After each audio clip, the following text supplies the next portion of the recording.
As an investor, you simply can't ignore it.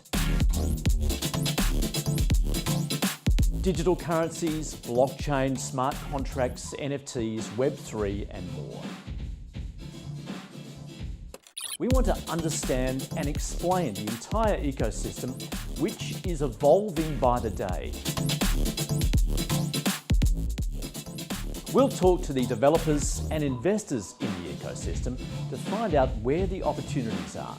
Join me for Cracking Crypto, weekdays only on ausbiz. Cracking Crypto is partnered with City Index.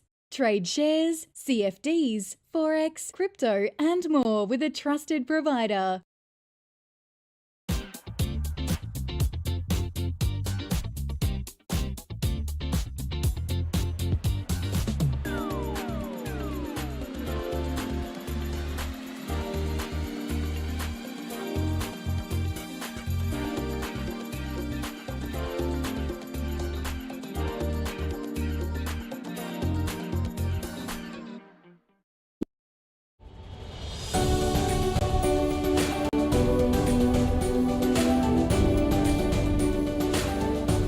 The Call is brought to you by CMC Markets, a world-leading online trading platform for CFDs and shares around the globe.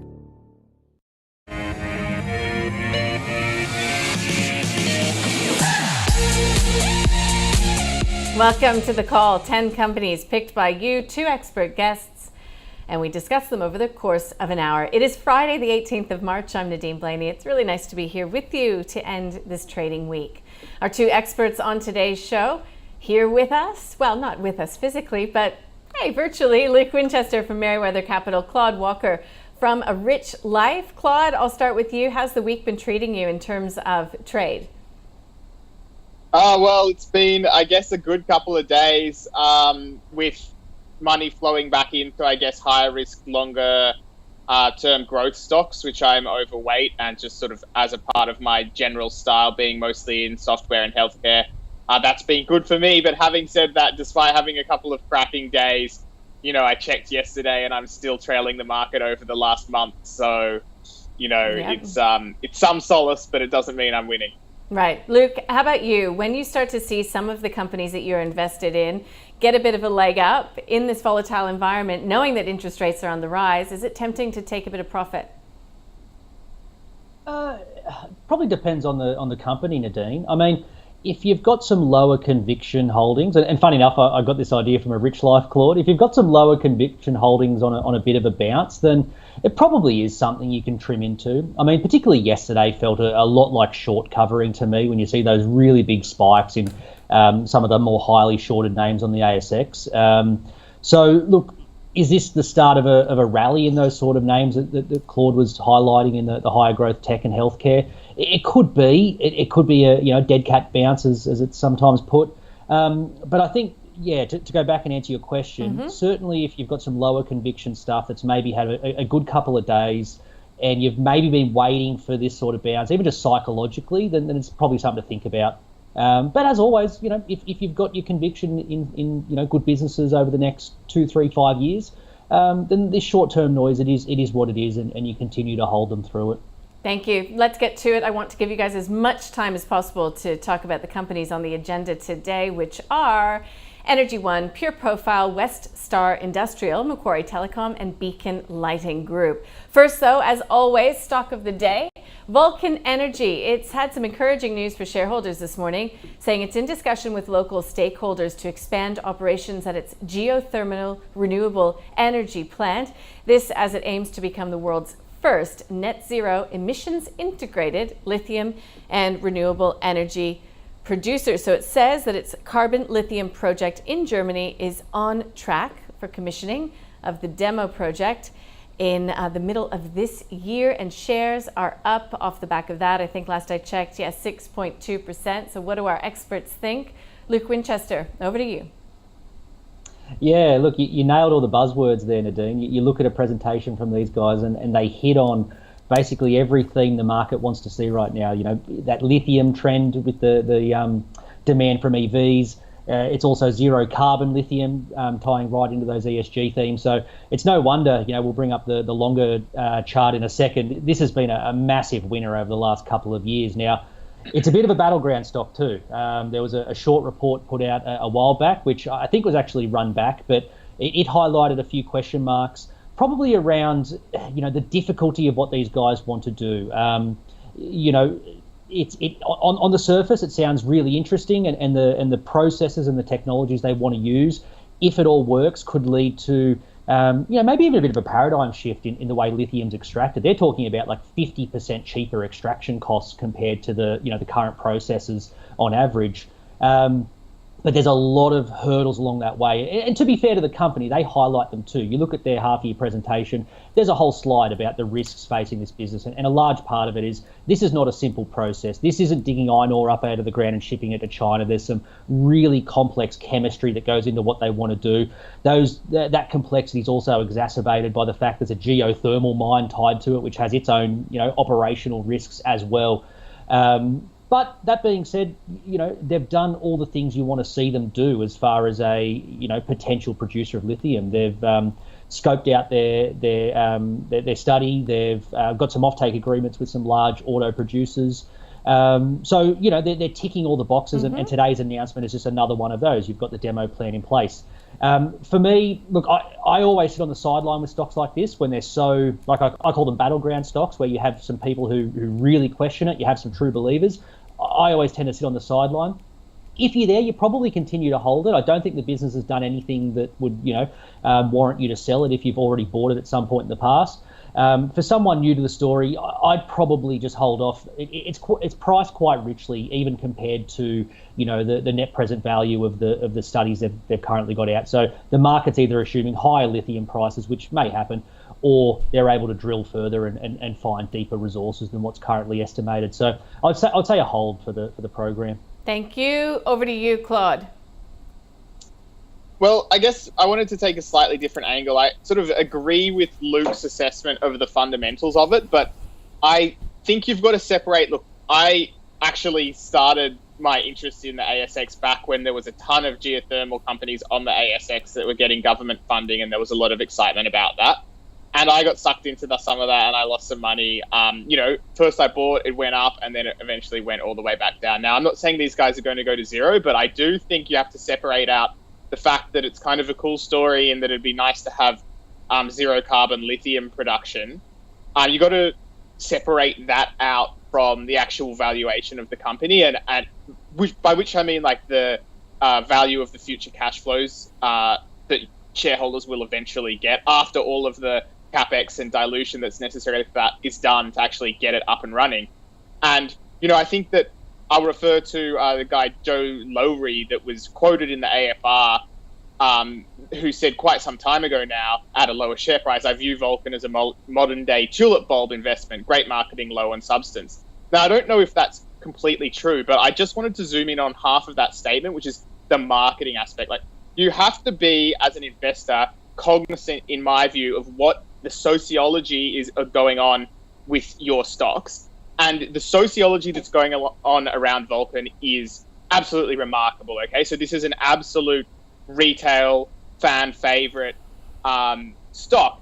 On Hot Copper, there's a VUL mega thread that has purportedly 1.8 million views on it, whereas the most popular thread on CSL has about 6K views. Vulcan has a Twitter account and tweets multiple times a day quite often, whereas Fortescue, a very established market, tweets about 3 times a month.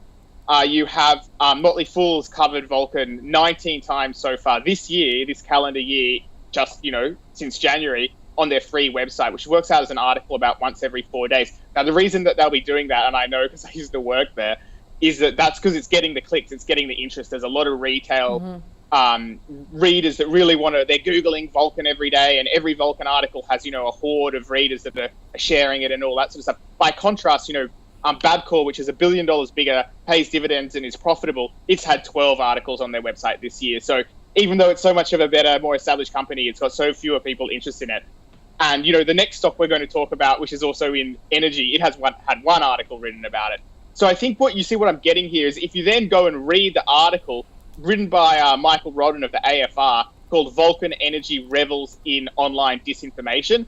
That'll give you a little bit of background about how a company builds this mass retail following, which then pushes up the share price. And they do that, I'm not even going to get into it now, but I've written about S3 Consortium before on my website. So look, basically you just have to play with caution. Whether or not this is a great business in the end that succeeds and becomes profitable, that's one question. The other question is, how did the share price get to where it is today, and what's going to drive it from here? And in my view, the biggest factor is just these retail followers, and they can last a very, very long time. But if you're like the last additional retail holder that jumps on, and there's no more people that are willing to believe in this story, then you're going to have a bad ride after that if it doesn't live up to what are extremely optimistic expectations. So for me, I would actually have to say, look, if you're in it, I don't want to get in the way of you and your speculating and stuff, but I would say don't go all in. Don't think it's a safe investment. It's not a safe investment.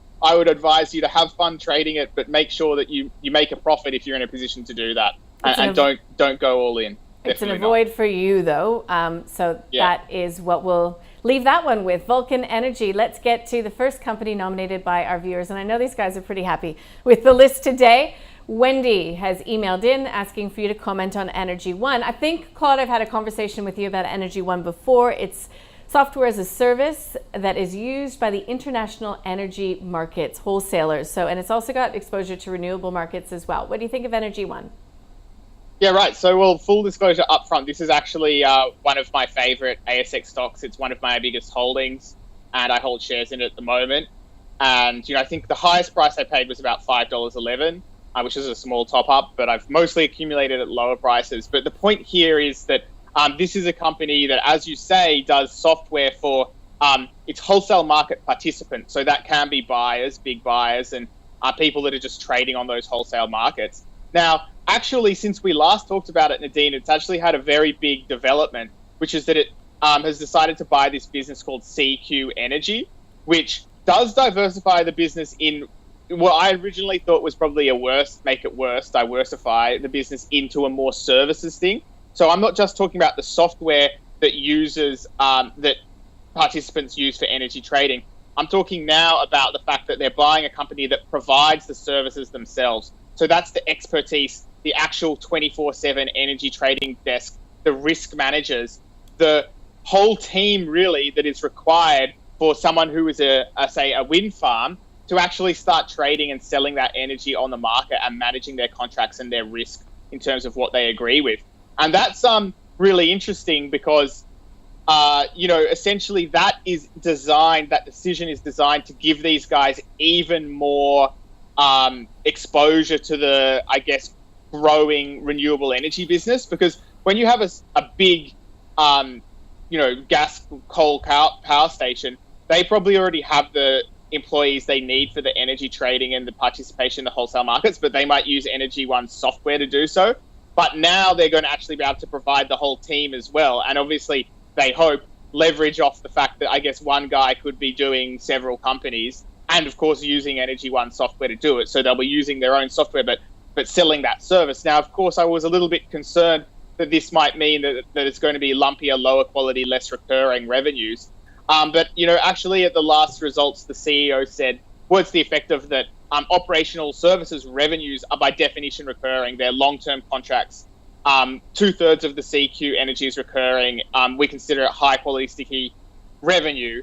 And there will still be an element of one-off services, which there always has been around historically 20%. Now, if we zoom in on the most recent results, they had fewer one-off services, so it dropped to 10% in the most recent results, which saw even normalized profit, excluding the acquisition costs of CQ Energy, was flat. So that's pretty disappointing, given that if you even look at normalized profits, I think it's on a PE of over 30. So you could say, it's a bit too expensive there, which is why I'm not buying right at the current price. But at the same time, with the long-term view, I still really like this business. So me personally, I'm holding at current prices, but it wouldn't have to drop much for me to be a buyer.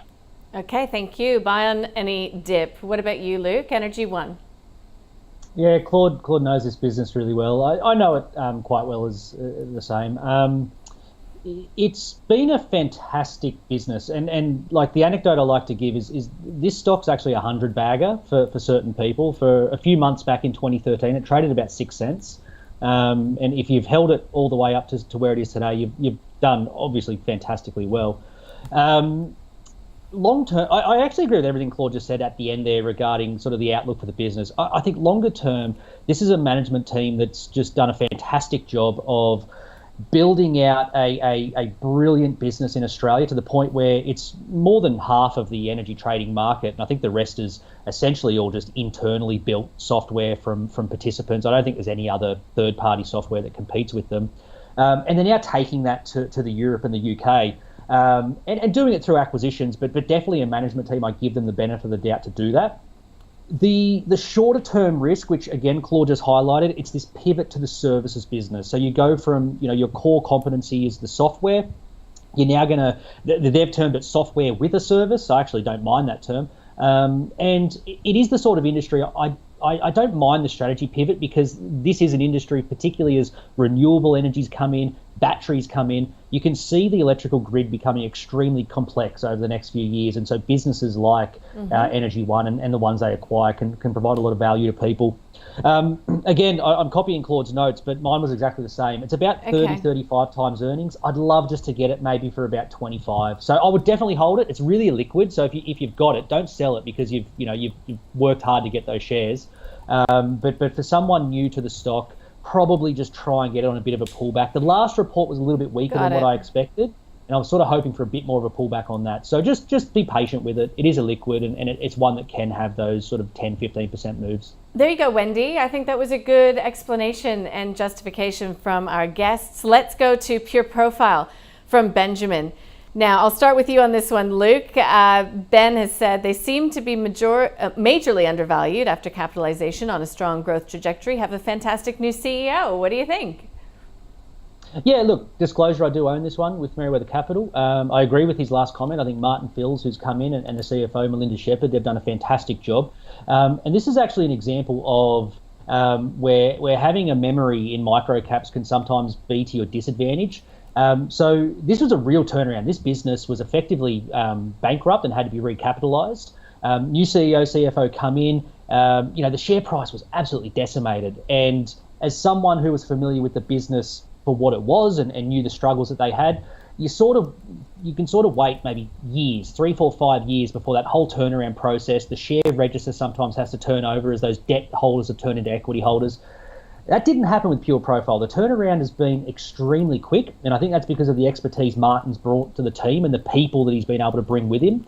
They've refocused very heavily on their consumer and data insights. So what this business is, for people who don't know, they effectively survey consumers, learn about them, build a customized profile of them, and sell that to retailers and advertisers to better target the people they want to target.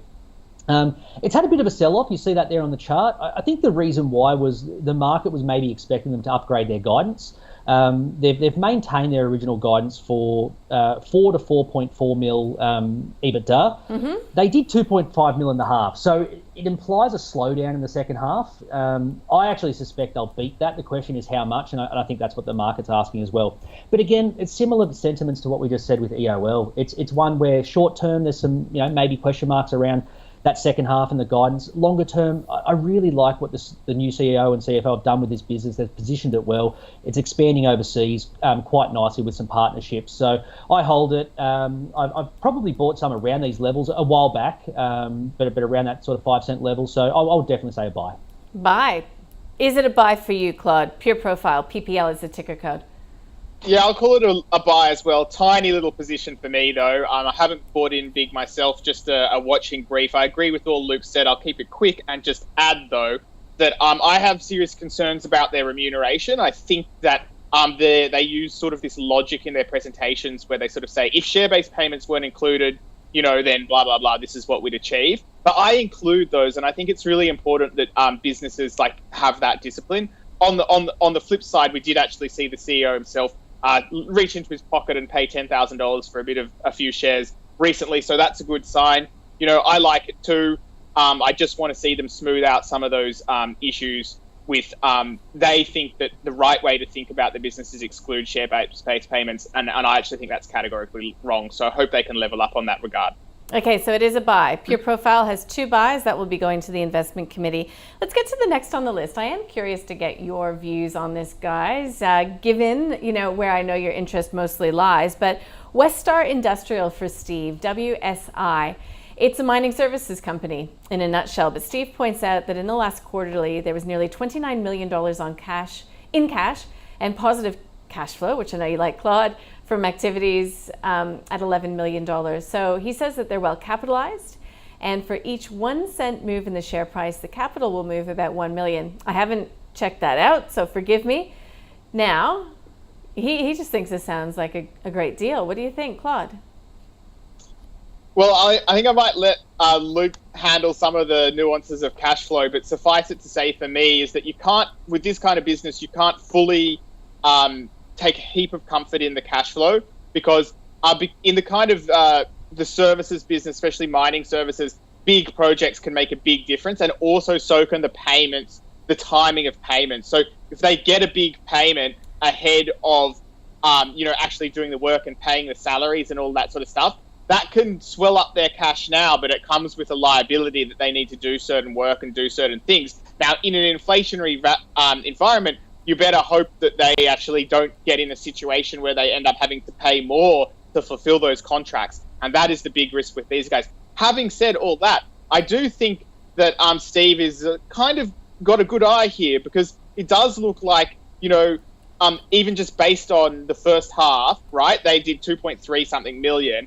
And then they say they have the strongest position we've ever been in going into H2, right? So if they have a little bit of an improved half, then they could do $5 million in actual earnings. Now, with the market cap currently at about 25 million, or it's not up since I looked at it, but that means that it's probably only on about 5 times earnings, which in my view was probably a bit low for this kind of business. Now, this is never going to be on 30 times earnings, and nor should it be. I mean, if it is, that's crazy. But could it get to 7 times earnings? Probably, yes. So if it gets its 5 million, it goes to 7 times earnings. That's 40% upside. So yeah, look, a decent thing. But the problem with this kind of value investing is you kind of have to have, generally, if I do this, like I did it with one called Amatech a while ago, it's very cheap. You think it's going to have a strong half. It's going to look very cheap. It'll go up a bit. But the thing is, long term, you're not quite sure if it's a really great business. So I'm not sure about the long term, but I actually do agree with Steve that this does look interesting for a little short-term trade. Not one I own myself, not one I'm likely to own. But yeah, I think a good pickup by Steve there. Okay, so is that a buy today? I don't want to say buy. It's very liquid, very high risk, and honestly, like, it was only for this show that I ever first looked at it. But as close as I can say to buy, with the caveats being that I just don't quite know well enough. Got it. Thank you, Claude. How about you, Luke? Do you follow this one? It is WSI. I don't follow it closely, but again, like, you're around micro caps enough, and similar to what we were talking about PPL, like you have a memory of businesses and people. So this is one that's been around for a long time. It's always looked like it's going to grow, particularly revenue, and it's just never been able to get anywhere at the profit level. Unprofitable contracts, loss making. And the other thing as well, which I remember this from a while back, there's some interesting related party transactions, which, go back to the FY20 annual report. They're in the notes there. That said, I came to it expecting, I had my sort of red flags up. This result looked okay, and it looked pretty clean at the profit and loss level. The cash flow is really interesting, though, and Claude sort of touched on it. When you do 20 mil operating cash flow, 14 mil operating cash flow, there was a 16 mil increase in their contract liability. So Claude was sort of touching on it there. That means you've gotten $16 million up front from one of your customers, but you haven't performed any work for them yet. So you've got this liability on your balance sheet that you'll have to execute over time. This is a mining services business, and I'm not aware of many mining services businesses that get cash up front from their customers. Normally it's the other way around. They really have to fight tooth and nail to get cash. So it's worth a question to management team. Exactly what is this contract liability? Who's it with? What is the work that has to be performed? And Claude raised a very good point I didn't actually consider. In this inflationary environment, it might actually be pretty dangerous if that's a long-dated contract that has to be done over the next few years. So, look, I'm sort of come to the same conclusion Claude is. It looks really interesting. If I held it, I don't have the viewer's name. If I held it, I would actually keep holding it. I think it could be starting to look interesting. There's just a few question marks for me on a cursory glance. I couldn't say buy, but certainly if you could get answers to a few of those questions, it does look really, really cheap. Okay, so it looks cheap, but it's not a buy today. Thank you, guys. We are doing well. Number 4 on the list, Macquarie Telecom. So David, hi David, I hope you're listening. Again, this is information only. This is not telling you to go out and actually buy, hold, sell. You have to do your own research or get advice. This is for David, it's MAQ. He says, made up of a few businesses, some established, some growing. We know that it's in the data center space primarily now. But he says that it makes it hard to value in this climate where growth is being punished, but its growth prospects in his view are very promising. Is it just a matter of wait and see, or is now, particularly I would imagine on a down day, a good time to buy a high quality business and keep long term? So I would point out that it's mostly government data centers. I spoke with David Tudhope, who's the CEO, and they're really taking a campus approach to building these things out, which he says really sets it apart. Luke, you can start with Macquarie Telecom. Yeah, look, this comes up a fair bit. It's a really, really high quality business. David Tudhope owns, I think, maybe 60% of the business, something like that. So it's a bit illiquid. And to answer your question, Nadine, like, do you buy it today? Probably depends on your time frame. If someone said to me, I've got a 3 to 5 year time frame, I can buy Macquarie Telecom today and not check my broking account for 5 years. It's probably close to a screaming buy. These guys, it's just such a well run business. The core telecom business is sort of stagnating, declining, but they're doing a brilliant job of taking the cash flows from that, investing it so well into the data centers and the cloud services, and those businesses are growing really well. They break out their split between maintenance and growth capital expenditure, and this is a management team I'm happy to you take that with a grain of salt, but I'm happy to do that with these guys. It trades on about 32 million free cash flow. On the current 1.32 billion market cap, that's not crazy for this business and the growth, and particularly the steady growth you'll get over the next few years. Even if you were to say, look, the telecom business is going to zero, which it's not, but let's just say we'll put zero's value to that. You're probably paying about 20 times EBITDA of the data centers and the cloud services. And that's, again, it's a pretty fair price. So shorter term, I'm not sure, because you will be swept up in the sentiment of the market. But longer term, if someone said to me 3 to 5 years, it's definitely a buy. Thank you.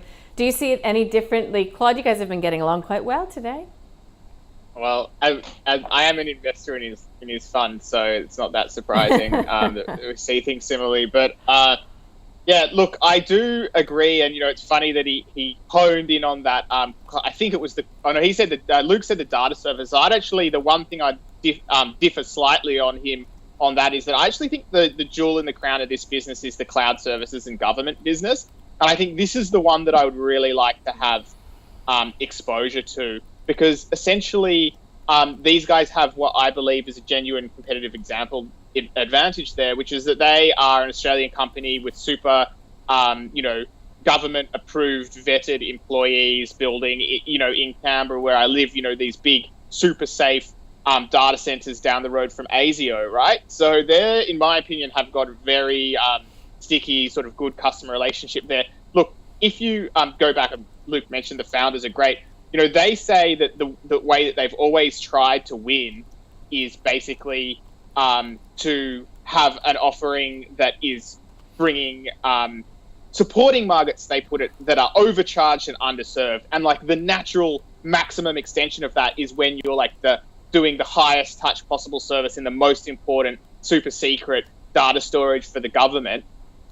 That is a good business. And I'd love that. Look, looking at this share price long term actually physically hurts me, because I remember looking at this when it was like $14 and then it went up to $20 and I was like, oh shucks, I've missed it. And that's kind of been how I've been with it ever since. I would really like to add this at a more attractive price. I think that you probably want to buy it on like a dividend yield of 2 or 3% rather than 1%. So probably a fair bit cheaper. But, I could see myself paying up even on a dip just to get a little foothold in it, because I think it is a high quality business, high quality management, and at least part of the business is really valuable there. It's just that part of the business also is shrinking. So that's why I think the multiple is a bit too high. Okay. That is not going to the investment committee because Claude would like to buy it a bit cheaper, but a screaming buy for Luke. Now we are at number 5. So doing really well, guys. Beacon Lighting Group, BLX is the ticker code. This is for Meg. So how do we look at this? Do we look at this as an e-commerce play? Do we look at it as a play on the housing market? Is there still juice left in those two thematics as we move into what will likely be a higher mortgage rate, a higher interest rate environment? Or is what Beacon Lighting doing so good you just can't help yourself from buying it, Claude? Yeah, so essentially I think that this is a great play, and this is like on my buy in a housing crash watch list. So Beacon Lighting, if you look back a few years ago in their report when, the property market dipped slightly, they sort of said, our profits are down because of the housing market being down. And for whatever reason, I guess because, moving house and renovating and all that sort of stuff, for whatever reason, these guys do tend to do well in housing booms. The other really strange thing is if you go back 3 halves, so pretty much at the beginning of COVID, their gross margins took a considerable leap up from, off the top of my head, around 60-something% to 70-something%. I have it in my notes here somewhere. So basically, I was really fascinated about how that might have happened. So 70% gross margins now. And the only mention that I could find of it in their report was that they had higher gross profit margins reflecting an exciting product range, which is language they put in every report, or multiple reports, and less promotional discounting. So to me, it seems like there's just been a bump in demand, which has allowed them to put their prices up. That's less promotional discounting. So maybe a less competitive market. They own more of the market there. At least in Australia, they do have initiatives overseas as well, where I imagine it would be still competitive. They must have differentiated products there. So I don't know if that is repeatable or even sustainable long term. So that would be the biggest risk that I have there. But otherwise, I do think that this is a good quality retailer. And I would say, I wouldn't want to say sell, but for me, just because of that concern, I'd leave it as a hold probably. Thank you. I suppose with any of these retailers as well, you've got to consider supply chain risk. We know that there's still shutdowns happening due to COVID in China, and freight costs. I was speaking to a friend yesterday, actually coincidentally in the lighting business, not for homes but for more industrial and commercial uses, but saying that the freight costs have just gone exponentially high. Yeah, well, exactly. And so that's the kind of thing that could be hard to pass on immediately, especially if the consumer's a bit shaky. So sometimes what companies end up doing is just, and sometimes rightly, just absorb that cost. But that'll mean gross margins might head back down to where they were in the past. And given a lot of the profit growth has been margin improvement, especially net profit margin improvement with a little extra scale, that might mean we see, it's probably priced about right, in my opinion, at around 15 times, because it's probably going to struggle to grow as it has in the past. Great, thanks. And Luke, if you're looking for a retailer to have in your portfolio, would Beacon Lighting for you be one of them? I think so. This is sneakily probably one of the better quality businesses on the ASX. It doesn't get compared to Reece very often, but I think it's pretty close to Reece. And there's a lot of characteristics they share in common. Obviously, the exposure to the housing market, but they dominate their niche, Reece in plumbing and Beacon in lighting. You have a family that owns more than half of the business. It's the Robinson family here. That's run extremely conservatively. They grow, like clockwork every year by opening a handful of new stores. Very tight cost control over margins, and it's a high quality business. I think that probably doesn't get the same recognition as some others, and it's no wonder it's on Claude's sort of ready to pounce watch list. Like a lot of retailers, the numbers are. There's a lot of moving factors, and I won't go over them all again. You guys have done a good job. And so it's hard to get a feel as to what that real, underlying level of earnings is. I think they've done a very good job in their first half 22 results, which just came out, just to stay flat on last year. There was a real big boom last year where we couldn't go anywhere, so we refurbed our houses and bought new lamps and fans. They did well to keep that flat. And if that continues on that 15 times earnings, it actually looks okay at these levels, I think. But to me, I just don't know. And I think Claude's right. There's a lot of uncertainty around the consumer moving forward. This isn't a space where you go and buy a new lamp or fan every year. Like, you sort of do that refurb once and maybe, it lasts you 5-10 years. So I would say a hold. Again, if you're there, it's a liquid. I think you've worked hard to get your position, so stay there. Don't exit a good business. For someone new to it, just sit on the sidelines and hope for, again, whether it's a market pullback or maybe a bit of weakness in a one update or something like that, just wait for a bit of a better price. Got it. Thank you, guys. We are at the halfway mark. Let me just sum up what we have learned so far. And the stock of the day was Vulcan Energy. It is an avoid for Claude. He questions where all of these retail shareholders have come from. Is it from Twitter, all of the, just big articles that are written about the company? He says you just have to question how the stock price got where it is today. It is a hold for Luke because he says, yeah, it has all the buzzwords, but the hurdles, while they've been highlighted by the company, they are very high. He's going to sit on the sidelines. This is a battleground stock for him. Energy One, it's a hold for Claude. He would buy on a dip, though. He really likes this business. Again, for Luke, it's price. We're in a volatile environment. We've had a leg up for some of these software companies, for some of the high growth companies, and you could get it cheaper probably sometime soon. Buy on a dip. Pure Profile, it's a buy for both of my guests today, and that will be put to the investment committee. Westar Industrial, it's illiquid, it's very high risk. It is not Claude's cup of tea, although he does say that it's an interesting short-term trade. He can't advise a buy because he wouldn't do it himself, but he does see the trading opportunities. Look, Luke says that it's cheap. It's cheap, its cash flow is interesting. I don't think he's buying on the day-to-day. Now, Macquarie Telecom, it is potentially even a screaming buy for Luke, although it is a long-term hold. Claude likes it, it's just he thinks that you could get it a fair bit cheaper because part of its business is not the outperformer. In fact, it is waning. Beacon Lighting, you just heard what they said, it's a hold from both of my guests. So let's get to the portfolio. Our investment committee meeting is online. That's the first of many. The committee meets a little bit later this month. They've decided to start this high conviction ausbiz fund with BHP, Macquarie, Mineral Resources, Steadfast, Aristocrat Leisure, Audinate, CSL, NextDC, and Universal Store, with a bit of Qantas and Frontier Digital Ventures. Also, 20% is being held in cash. So every month the committee will move and meet to assess the buy, holds, and sells that are discussed on this program every day. So just as today, these companies that have been a buy will be put before the investment committee, and they'll decide if they want to readjust that or what have you. All right, we will see you in just a tick.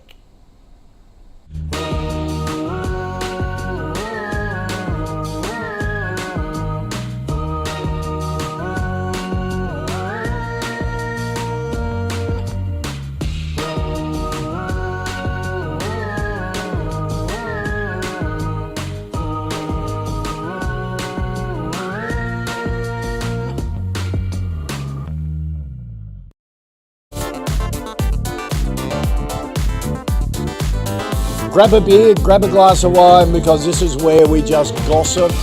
It has been easy to get this bull market wrong. Cheers to you. Have a great weekend, everyone.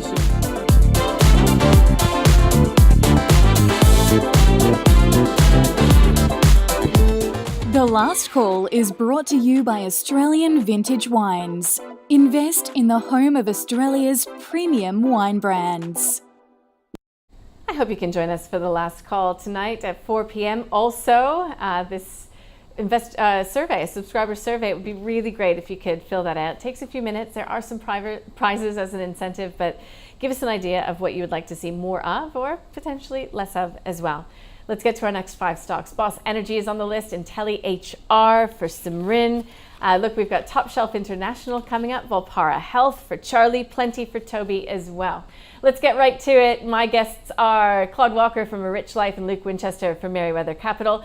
Boss Energy, I'm going to start with you, Claude. We've had a bit of news from the company this week, raising capital to fund a mining restart in SA. It is in the very hot uranium space right now. For Jaden, what do you think, Claude? Well, you did say it, the space is quite hot at the moment, and perhaps for good reason. I thought it was really interesting. Yes, as you've mentioned, they just got off, I think, at 140 million cap raising, so that'll bolster the balance sheet for the development. And look, I think there's a good chance that these guys might be one of the few kind of uranium miners that actually get their mine up and running, because as I understand it, because it's a brownfield restart project, they already have permits. And interestingly, back in June 2021, the CEO was out there saying, we need to have uranium prices rise to $60 US a pound to really sort of get the market going back up and justify investment in new projects. And I checked just today, and I think it's at $59. So it would seem that, in a way, they're kind of going to go ahead now, and maybe the settings are there for that to happen. Of course, it's very risky in the sense that it takes years to get these things up and running and to full production, and you don't know what the price will be there then. But I think these guys are one of the more credible uranium mining hopefuls that I've seen. And, the other interesting thing is they have, I think, $100 million of uranium inventory now. So I think they're trying to position themselves as a reliable supplier for people. So, let's see how that goes. I think that the downside of the investment thesis is that the market cap is already, I think, before this raising was almost 700 million. So, there's a lot of success priced in and a lot of promise, but it seems like a big risk to me. It's definitely not my kettle of fish, but as they go, this seems like a reasonable uranium hopeful. You've said reasonable, more credible. We'll leave that one there. Luke, what do you think? Are you keen on this whole uranium space when you think about energy security in Europe, when you think about the decarbonization of the world? I mean, are we going to need more uranium for nuclear plants? I suspect so. I think more and more people are coming around to the fact if we want to fully decarbonise, uranium has to be a part of that. Now, as for Boss themselves, I mean, this actually looks like a pretty easy sell to me, Nadine. I don't do a great deal of resources, so when they come up on the call, I obviously come in with a pretty fresh slate, to look at it. And the first thing I saw is this is a business trading about 50% above its, net present value of its mine. So, it either needs substantially higher uranium prices, I estimate, maybe over $100, or, they're doing some drilling to obviously find more resources, which both could happen. But to price that in, I think it's very difficult to do as a shareholder when, you're talking about a 10, 11-year mine life. I do note management also sold some down into this raise. I think they've done the smart thing. You've got some exuberance in your stock price on the back of, a uranium rally. Sell into that, get some cash in the bank. They've done the right thing. But as a shareholder, you're now paying for that essentially. So also a comment there about they're not ready to utilise debt yet, which I find interesting because, as an operating mine, you should be maybe 50% levered. I'm not quite sure why they wouldn't be wanting to use debt in this environment, unless they're unable to lock in these higher prices, is my suspicion. So I actually think it's a sell. I think it's gotten too far ahead of itself in the uranium rally. Even though it's a restart, there's always still a long way to go before, it starts actually getting shipments to customers. And whenever you have, water under the bridge, things can go wrong, and inevitably you're not pricing that in right now.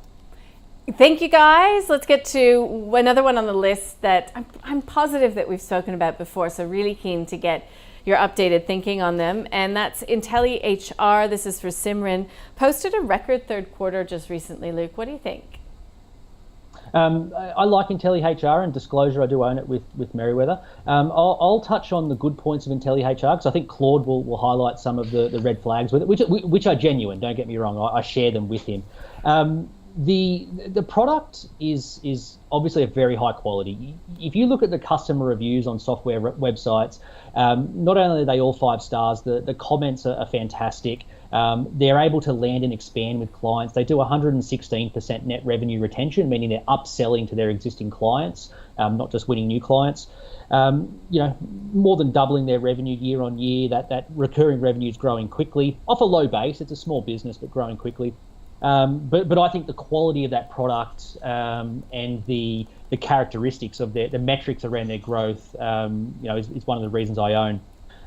The market has turned on these businesses, though. This is still a heavy cash-burning business. Management now has to prove they can either grow more sustainably or get to scale before cash runs out, which I sort of suspect they would struggle to do. So that may mean growth rates slow down, and wait and see what that means for the share price. But I actually think from a strategic point of view, it looks very interesting. I think it's a really high quality product at about a 50 mil market cap. It wouldn't surprise me if some of the larger HR players, even someone like an Elmo, might look at an Intelli HR to flesh out a product suite as they further entrench themselves with some large customers. But I'll leave it there and let Claude touch on some red flags. Well, I'm going to say, is that a buy, hold, sell? It's a buy. Like I've bought Intelli HR around these levels, like 16, 17 cents before that dip to 11, but at these levels in the past. Okay, there you go, Claude. What do you think? What are the red flags? Well, so for disclosure, I also bought at higher prices, and I actually just reduced my holding a little bit, so that would be a very small holding most recently, because essentially what happened is a little while ago, in the last year, the CEO sold down shares at what was then below the market price, and the company did a capital raising. And then more recently, the CEO has stepped aside out of that CEO role. Now, he's still with the company and he's still going to be an executive, but they're bringing on another executive, which will add to costs. And already, in my opinion, the problem here, the reason that the share price is lower is because costs are rising quite quickly. And I'm not talking about just expenses for expansion overseas. That was only 44% of the increase in expenses, according to their report. So there's a lot of just costs just appearing, it would seem, now that they've raised capital. And that's not what I like to see. I really don't like to see a company have a CEO sell down and then they raise capital and then they massively increase costs, including the CEO himself actually stepping aside. In fact, that combination of sell shares, step aside is such, I've seen so many times that precedes 6 months, 1 year, lower, not great share price action, put it that way. So that is actually what forced me to go ahead and sell some of my shares, just because that's my rule. And these rules have affected me sometimes, and this is one of those situations. Now, that might save me. I hope, my heart wants to hold on a little bit, and I've still got some shares, about 1% of my portfolio, I think, and I hope it does really well for all the reasons that Luke says. But again, look, the combination of what we saw then, and also just the situation in the greater markets, with the market sort of turning against these kind of loss-making businesses, just has me very cautious at the moment. So I'd say, with full disclosure of what I've been doing for my remaining holding, it's a hold, but that's just a small holding for me. Thank you. So you're holding, just to clarify, you're holding on because you still do believe fundamentally that it has a good product. Because otherwise it's why not just get out of it altogether? So it's rare to find organic growth that is product, there's a good product and people want it and it's just growing organically. Yeah. That's what's actually quite rare. And when you have that one factor, that's when you sometimes get outlier results, when there's demand pool, and if the product brand it's tiny now compared to the market. So if it actually starts to get more of a brand reputation, and as Luke was saying, it has good retention and even being able to upsell a little bit, those scenarios are really good. The idea that you can win a customer and then they'll spend more with you over time, and you don't need to buy other companies and do all this stuff to get growth. That is rare in software, and eventually, if that keeps going, you end up with a high quality business, basically, because it's sticky revenues and it scales really well. They just haven't got to that point where the revenue's scaling over their expenses. Top Shelf International for Elise, wondering whether it's worth, it's a Friday, so we should talk booze, right? Whether it's worth comparing Top Shelf and Lark, putting Lark's governance, I suppose, to the side. Experts on the program have been keen on both in the past, but Top Shelf has taken a hit recently. Is now the time to buy Top Shelf? Luke, Top Shelf, buy, hold, sell? I would probably hold it, Nadine. I'd be careful comparing it to Lark, and the main reason why is Lark did a really good job establishing a luxury brand. Just jump on the websites of these two businesses. Lark, their medium range of bottles, sort of above $500. They're ultra premiums, like above $1,000, $2,000 a bottle. You jump onto the Ned's whiskey, which is Top Shelf's primary brand, and there's no bottle more than $80. It's a very different business, so Top Shelf, more than Lark, are much more tied to distribution. It's just mass distribution. But that's a problem because you're dealing with some big players in that space. You've got to deal with Dan Murphy's, Liquorland, the big hotel groups to get distribution into their networks. So you probably never see that same margin that Lark will be able to extract over time because of that premium brand. A bit more into the weeds. The other thing I didn't like about it when I had a look was they were calling out a 1.5 mil operating loss as, working their way towards break even. But they included the revaluation of their agave plants because they're trying to do some tequila. So I never liked this reval of, your biological assets. It's so hard as an outside investor to really get a feel for those values. So I look at the cash flow and they lost $11 million cash. To me, that's more, that's more the underlying health of the business than the operating number that they gave. So I would hold it if you're there, because it does look like they've got a few good brands that could be interesting, but they're not Lark. Got it. Claude, buy, hold, sell for Top Shelf. I think it's a sell for all the reasons about the cash flow that Luke mentioned, but also you got to remember these guys, or at least at their last report, they had debt, and on top of that, they have this thing where they've sold an NFTs for their Australian agave and etc. And for me, I'm like, okay, look, NFTs are whatever. If people want to do that, that's fine. But aren't you a business selling your whiskey and your agave and stuff like that? It's the opposite of what I'm talking about, that demand pull that I love to see. It's now we're going to do NFTs because that's the hottest thing, and then we'll do something else. So for me, it's a hard pass, hard avoid. Obviously, it's not a premium in the same way Lark is. So for me, I just don't see it being a super valuable business, even when it reaches maturity, which it's a long way from. Great, thank you. Number 9 on the list is Volpara Health Technologies for Charlie. No context here, but Volpara did move more significantly into European markets last week, just made an announcement. It is breast technology, breast cancer detection technology, still founder run and led. Claude, these companies have been really beaten down. So is this a buying opportunity?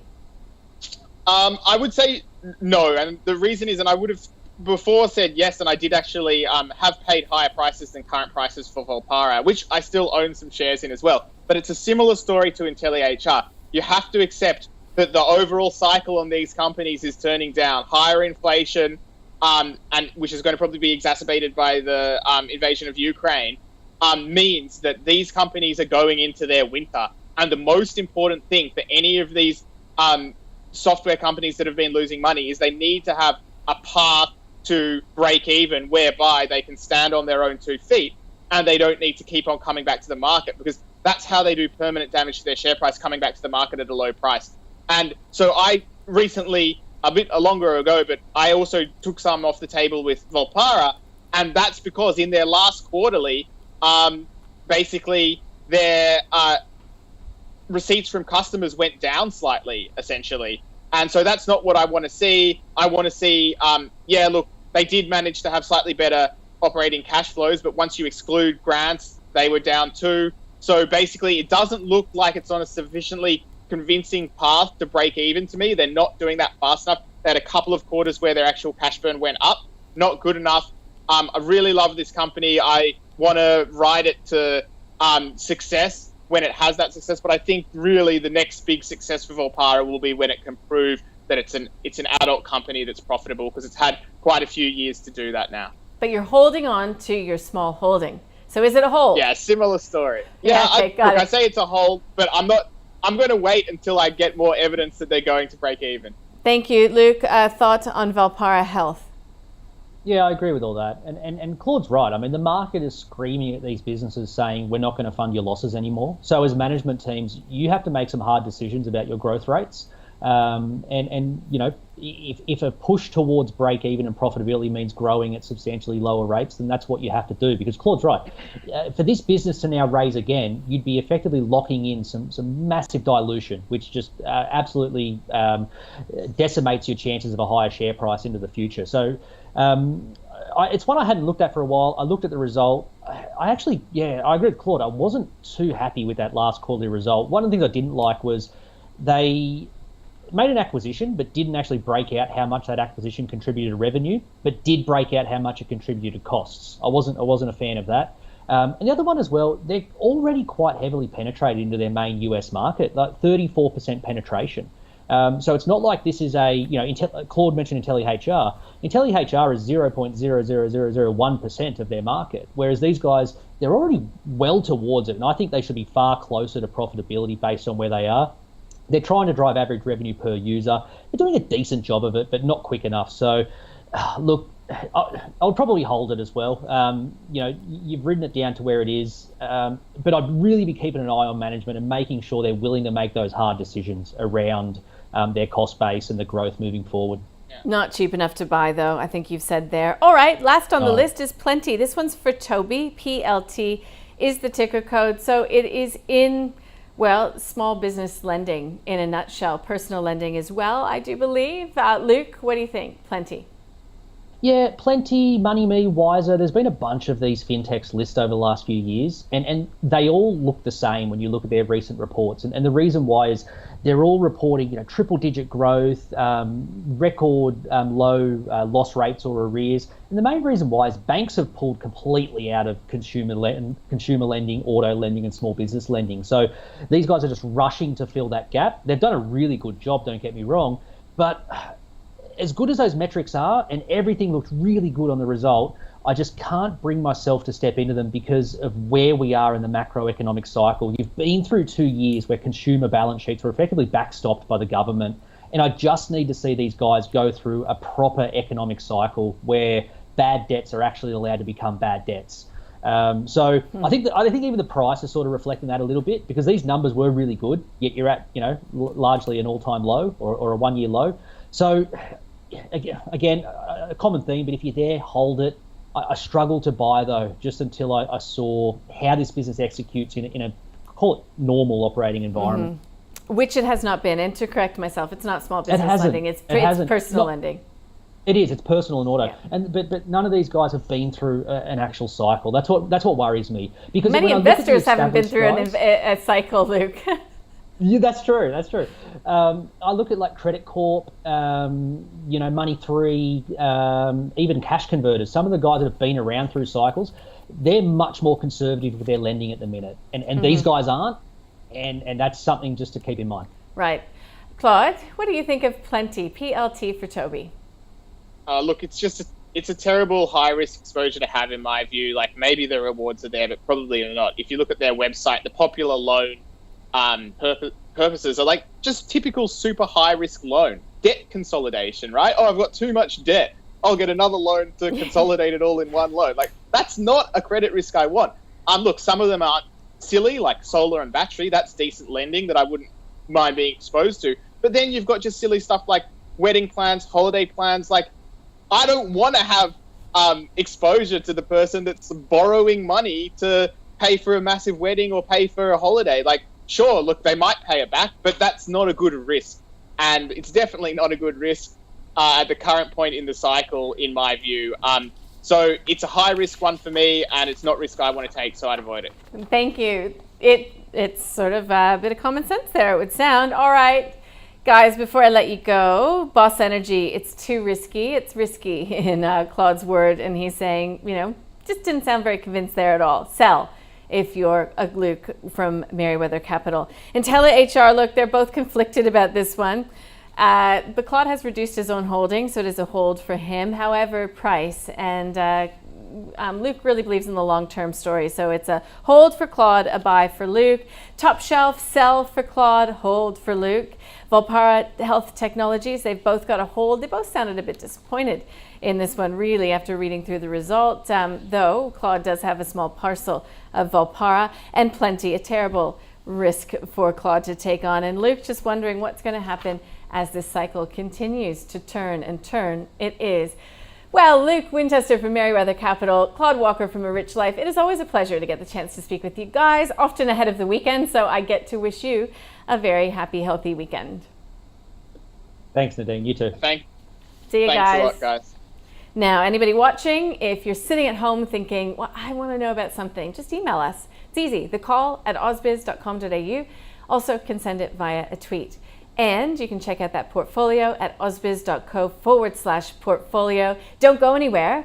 We've got the small caps coming up. He'll be talking with Imogen Biosystems CEO Rob Plo after the company released an update on its in-human breast cancer clinical trial. Small Caps is next.